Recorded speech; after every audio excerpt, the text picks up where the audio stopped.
I'm not gonna ask you again. Take out the damn trash. Look, I don't care if you're watching TV. I said do it now. Why? Because I said so. You live in my house, you follow my rules. Do what I say or else. What was that? You got something to say, don't whisper it under your breath. Say it straight to my face. I said get your ass off that couch. Hey, are you even listening to me?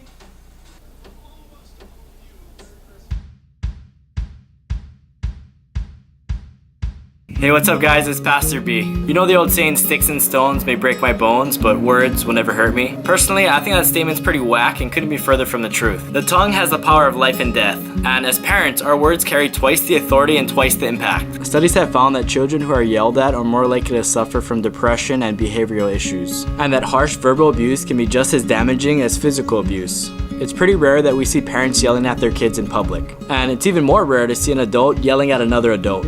So why do we yell at our kids? Is it to instill fear, prove a point, or demand obedience? So they listen to what I say, so they respect me and know who's boss. Or maybe they're too far away. You might say they don't listen unless I yell, or because I don't know what else to do, I've tried everything. Or my kid is too young to understand what I'm saying, so I have to yell. Or when I was growing up, that's exactly how my parents treated me.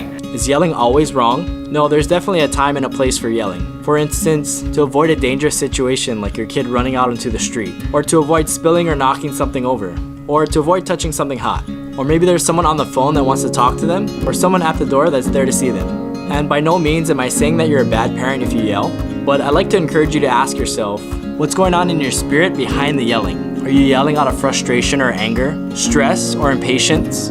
Or maybe it's concern. But chances are if you're yelling, there's some negative emotions attached to it. What is your spirit communicating to your child's spirit? And what's the underlying message that's really being sent? And what emotions are your kids picking up as a result of your yelling? And on a side note, if you're yelling at your child, chances are that they're not actually hearing what you're saying. All they take away is that you yelled and you're angry, but they don't get the message that you're trying to convey. Have you ever been yelled at, but you can't even repeat what that person said to you? During these times, we're likely to process the emotions, not the actual words that were being said to us. There's been a handful of times where my wife and I got into fights and we can't even recall what was said. As a child, I can recall being yelled at by my parents, and my interpretation of their yelling was that they're angry, frustrated, or upset with me, and that often left me feeling lousy, worthless, and insecure. The goal of yelling is typically to get our children to obey us in some fashion. So here's a few tips for you guys out there watching. Number 1, go up to your child. When you want their attention, walk up to them. Chances are they're gonna respond and they can't pretend to not have heard you because you're standing right in front of them. Number 2, speak softly and calmly. When we speak softly and calmly to our kids, they're more likely to respond positively because we've shown them respect. In fact, what can be incredibly effective is actually lowering your voice to a whisper. Just as yelling catches someone's attention because there's a change in tonality, whispering can have that same effect. Whispering can be a great way to communicate with your child that you're trying to get a message across to them. Number 3, give yourself a timeout. If you notice you're getting heated and about to yell, allow yourself some time to calm down before addressing your child. And lastly, if yelling occurs, own up and apologize. Sometimes it happens.